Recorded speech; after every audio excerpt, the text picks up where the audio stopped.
À quelques kilomètres d'Almeria et des plages andalouses, voilà un lieu qui n'apparaît sur aucun guide touristique.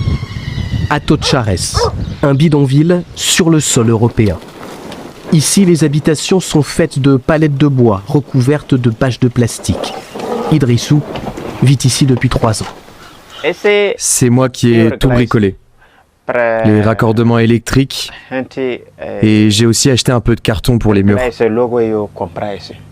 Un réfrigérateur et une vieille gazinière, ce sont les seuls équipements qu'a pu récupérer ce jeune Ghanéen de 31 ans. Voilà, c'est là que je dors. C'est ma chambre. Un jour, j'aurai des papiers et je pourrai partir d'ici, avoir une vraie maison et vivre bien. Parce qu'ici, c'est pas une vie. Plus de 1000 personnes venues pour la plupart du Maroc et du Ghana habitent dans ces maisons de fortune. Il existe une 60aine de bidonvilles comme celui-ci dans la région d'Almeria. Je me trouve actuellement dans l'un des plus grands et quasiment toutes les personnes qui vivent ici travaillent juste à côté, dans ces immenses serres où sont récoltés des fruits et légumes de toutes sortes et que l'on retrouve ensuite un peu partout sur nos étals. C'est le potager de l'Europe, mais ici on l'appelle la mer de plastique. Elle s'étend sur 40 000 hectares, c'est 4 fois la taille de Paris.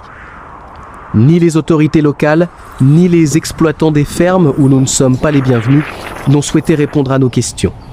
C'est donc en caméra discrète que nous filmons ces travailleurs, bien souvent recrutés à la journée sur le bord des routes et payés parfois 2 fois moins que le salaire minimum légal, car sans papier. Regardez, ils travaillent dans toutes ces serres, dans toute la zone, des kilomètres et des kilomètres de serres. Mikel est un représentant du syndicat andalou des ouvriers agricoles. Il défend les droits de ses travailleurs et il est l'un des rares à se soucier de ceux qui vivent dans les bidonvilles.